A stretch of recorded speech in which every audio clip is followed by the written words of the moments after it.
Welcome back to the Joust About Careers podcast.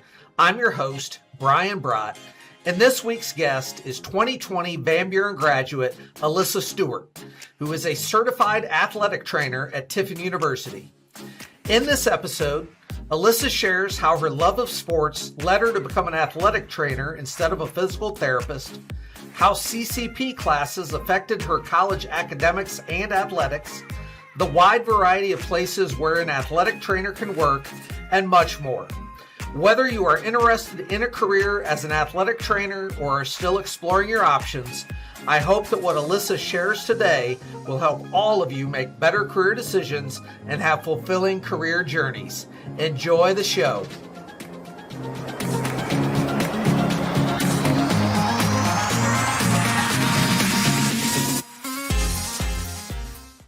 Welcome back to another episode of the Joust About Careers podcast. And Alyssa, I'd like to start by just asking you, how does a typical day look for you as a certified athletic trainer? Well, that really depends on the setting you're in. I'm in the collegiate setting at Tiffin University, so my day really depends on the sports I'm with, and I'm currently with the football team and the stunt team. Currently, stunt is in season, so I will go in around 7 for their practice, followed by treatments for all the athletes. And then that's pretty much a typical day unless they have a event. Okay, now when you say stunt, I'm thinking Evel Knievel jumping motorcycles. I know it's not that. Is that cheerleading? It's very similar. It's actually kind of hard to explain unless you experience it. I also didn't know what it was getting my when I got into it. It's very similar to tumbling and cheering combined, but they have what they call games that are 4 quarters long. And they compete against different schools. It's more of a newer sport too. Okay. Yeah, that's something I did not realize was out there. So that's really interesting. Now, football, I'm assuming that, on game days, you are there for the entire game, before or after, doing all of that. Are there other people with you for football since it's such a big team, or are you the one and only? And I guess kind of going along with that, how many athletic trainers does Tiffin have? There's 8 or 9 of us, athletic trainers at Tiffin University. We're actually currently looking for another athletic trainer to help with football. A typical football, we have 2 to 3 athletic trainers, Okay. and we also get a couple students from Heidelberg University, where I did my master's, and they help for the football season as well. Okay. So definitely a team effort with a large sport like that. Yeah, Um, but some of the smaller sports, like how many people are on the stunt it's team? just me. But as far as the Oh, athletes, the athletes, there's around 30, 35 oh, athletes. okay. So that's more than I maybe expected. So again, a lot of um, a lot of responsibility to make sure, like you said, both before and after giving them those treatments. And I'm assuming taping ankles, taping wrists. What other types of things are you doing as the athletic trainer, beyond taping? As the athletic trainer, we're not there to just tape and do rehabs. We are there to help build relationships with the athletes. That's something that's not talked about very often, but we are a big part of those athletes' careers, and we form those deep relationships that you may not see uh, as a bystander. We also do prevention rehab. We work in unison with the physicians. So at Tiffin, we actually go to all of the doctor's appointments if we can with the athletes. We provide the immediate care, emergency care, and we follow the athletes from injury to return to play. And that's something you don't see in other careers. We're there through the entire process. Right. That's interesting. And I think you bring up that idea of trust, that they Mhm. have to trust you. And I think all those things you just discussed definitely encourage that trust. When you started at Tiffin, you were there as a sports medicine aide. How is that different from a certified athletic trainer? I was just a sports medicine aide assisting in the athletic trainers on football after my graduation with my master's until I became a certified athletic trainer. So I wasn't allowed to do certain duties as athletic trainers, but I was able to assist them. Okay. And then once you received your certification, then you became the full-time athletic trainer. Is that Correct. correct? Yeah. Okay. So I see that you are both licensed and certified. Yes. What's the difference between those, and does a person need both, or is one of those adequate? So the only state that you can be an athletic trainer without having the BOC certification is California. Okay. You have to get the BOC certification, which is taking your boards, and you have to pass that exam before you can become a licensed athletic trainer. You have to have the licensure per whatever state you are working in.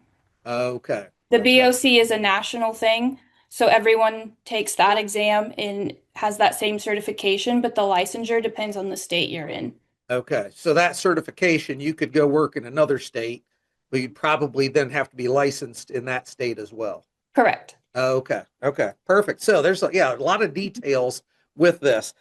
Now, when you think back to when you were in high school, what were your post high school plans when you were graduating? And obviously, you were class of 2020, so you got to go through COVID and all of that. But what were your plans? My plans in high school, I was definitely somebody who was unsure of what I exactly wanted to do. I went into college wanting to be a physical therapist. And I went the pre-physical therapy route at Bluffton University. And I still going that direction. I didn't know if that's what I really wanted to do until I actually went through that schooling. And I realized that wanted to stay connected to sports because I was very much involved with sports at Van Buren, and I've always loved sports. And so this connection to sports it just made sense. Okay. So are you still technically doing some of the things that a physical therapist would do? It's just you're not sitting in an office all day. You are actually there with the athletes as they're practicing, playing, etc. Yes, we have a lot of similarities as physical therapists. But we aren't working, some athletic trainers are working in clinics, but in the collegiate setting, I'm not working in a clinic all day and sitting in an office all day. I'm attending the practices and seeing the patients based on my schedule. I see about 2 to 3 athletes every 30 minutes when I do their treatment. Okay. Um, so it's very similar to a physical therapist, and it can often be confused as a physical therapist. But we do have different responsibilities as well. Okay. Now I see that you only spent 3 years at Bluffton, at least based on what I could see on LinkedIn. Was that because of CCP classes that you took while in high school, or did you just get through the college requirements quickly in those 3 years? So a lot of schools will do 3+2 programs, especially since the athletic training program is a master's program. But when I went through school, I actually graduated with enough CCP credits to graduate early at Bluffton. Okay. Okay. So are you looking back now? Are you happy that you did that? Obviously, there had to be some money savings and some time savings, but you also, were maybe pulled away from school a little more when you were in high school. Looking back now, was that the right decision for you? Absolutely. I would have done it all over again if not taking more classes as Okay. CCP.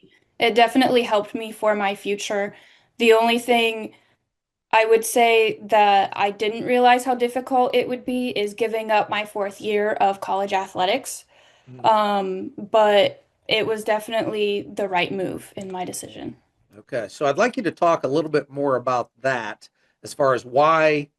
So did you have to give up the 4th year of college athletics just because you'd earned your degree? You didn't really have a reason to go back, and or could you have played if you'd wanted to? How did that work? So I could have played at Bluffton if I would have stayed another year. Plus, I had the COVID year, so I technically had 2 years of eligibility left. But I ultimately chose to keep going on with my career. And the master's program doesn't really allow the time Okay. or allow you to continue your sports career because you're working with sports teams as you are going through school. Right. As you look back at playing soccer at Bluffton for 3 years, how was it to balance educate your classes and then athletics? Obviously, Bluffton's a Division III school, but that doesn't mean there's any less commitment to the sports and the academics and so forth. What was it like to balance those things? It definitely felt like you were working almost a full-time job, especially when you were in season. But I, again, wouldn't have changed that at all because when I was in high school, I found it easier to get through my education while being busy and playing sports. So I think it definitely helped my academics in Right. college as well. So you were ready for that Yeah. because of what you'd experienced in high school. Yep. Good. You have been working as a trainer for a while. You've been certified, I think, here for how long? A couple weeks actually. A couple weeks. Okay, so this is all new, which is really cool. Obviously, you have a lot that you're going to experience over the next, 20, 30, 40 years of your career. But based on what you've experienced so far, what do you think are some of the most positive aspects of a being a certified athletic trainer? And what are some of those things that maybe aren't ideal, but you're willing to adapt to those things because you like the career? Some of the things that I would say are a good part of our job is getting to build those relationships with the athletes and watch them return to the sport that they love and being able to just ultimately be there and be a part of their journey from an injury back into playing sports again. Once being an athlete myself, it's definitely something that just fills your heart when you get to see an athlete return to their sport and just see them light up again. Because in knowing that you helped them do that is one of the best positives of this career. What about some of those negatives? Some of the negatives I would say is you have to be willing to be able to do the not so fun emergency care stuff. We hope nothing would ever happen, but there are cases where there are life-threatening instances, and we have to be ready to take on that and do it without being stressed ourselves. Because the minute we show fear or stress, the athletes start to see that. Right. So, trying to take on some difficult challenges in, I would say, the emergency care is something that you have to be ready for. I can't think of that Buffalo Bills football player's name, but yeah, I mean, I can't imagine that happening. But like you said, you are right there on the front lines that could happen to Mhm. anyone, anytime, and you have to be ready to go. You talk about that characteristic of calmness and being able to stay calm in a high pressure situation like that. What do you feel like are some other characteristics that someone going into this field might need to have? I would say you have to have a good attitude towards communication with other people. You're constantly talking to the athletes, with coaches, with physicians, and your coworkers all day. And you have to be able to be willing to kind of give up your time off when you are off because those athletes, especially at the collegiate setting, still need you even when you're off. So Right. you're still messaging, you're still sending emails. So you kind of give up your time for the people. So you have to be willing to sacrifice your own free time because our schedules aren't made by ourselves. Our schedules are made based off of what the coaches want, based off of games.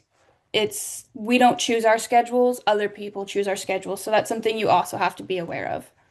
A lot of flexibility needed. Yes. So those schedules, so there might be some nights you're working until midnight. Like you said, there might be some Mhm. days that you have to be there at 7 a.m. Do you work 7 days a week, hypothetically, or are there days that you definitely get off? If you have a game on Saturday, that you get Monday off or something like that? It really just depends on the sport. Football is definitely a high intense sport. So we were working 7 days a week during football season because if there was injuries on Saturday, we still needed to be in the office to take care of things on Sunday. Okay. Now, in the spring with my stunt team, it's a lot more laid back. They're actually on spring break right now, so I have Monday and Tuesday off. So it just kind of depends on their schedule when you get days off. Okay. What's the thing that's most or been most surprising to you as you have started working as a certified athletic trainer? Something that's been most surprising actually is how well I've been able to build relationships with the athletes and how quickly they have trusted me. Okay. So yeah, you've really, only been there a few weeks and so forth. So that is really interesting. Now, as you look ahead to your future, and again, who knows what tomorrow holds, but looking 5, 10, 15 years down the road, do you have aspirations to stay in college athletics? Would you like to go into the professional ranks? Are there any specific sports that you really would love to work with as an athletic trainer? Right now, I'm just enjoying my time as being a new certified athletic trainer. Football was ultimately my goal when I graduated, especially the D2 level. I really love working with Tiffin University's football team. The future, I can't really say what I would enjoy, but there are so many different options for athletic trainers. Can you talk about those a little bit? Just, based on your experience, what are the types of things that or types of jobs people might be able to get in the future? So, as many people know, there's the high school setting, college settings from D3 to D1, pro. You can work actually in the military as Oh, an athletic trainer. You can work with law enforcement as an athletic trainer, or do an industrial setting as an hmm, athletic trainer. A lot of factories will actually hire athletic trainers for their employees too. really? I did Mhm. not know that. So a lot of flexibility Yes. and options. All right, that's really interesting. As we wrap up and you look back at everything you've learned so far, what do you know now about careers that you wish you had known when you were in high school? I think something I wish I would have done more of in high school is really research what careers really were. Hmm, Back in 2020, I liked the idea of being an athletic trainer, but I really didn't know enough of what it was. So I just kind of pushed it to the side and was like, no, physical therapy is the right route for me. But I wish I would have done more research into different types of careers back right. in high school. Alyssa, very interesting. You're my first athletic trainer that I've interviewed. So I hope that there are some students either at Van Buren or elsewhere that might be able to benefit from learning about this and, hopefully avoid what you were saying. You wish you had learned more when you were still in high school. But I think you've done a great job, obviously, figuring out that, hey, physical therapy isn't quite what I want, but hey, this is a related career. And I get to keep doing the things that I enjoy working with athletes and so forth. So, really great to see what you're doing. Good luck as you continue on your career journey. Thank you so much. If you liked this Joust About Careers episode, you can explore previous episodes and highlights to learn about even more careers of Van Buren graduates. To be sure you don't miss upcoming episodes, please click subscribe on YouTube or your favorite podcast platform so you'll know when the next episode is released. Thank you for spending a portion of your day with us, and we hope you will continue to prepare for your future by learning just about careers.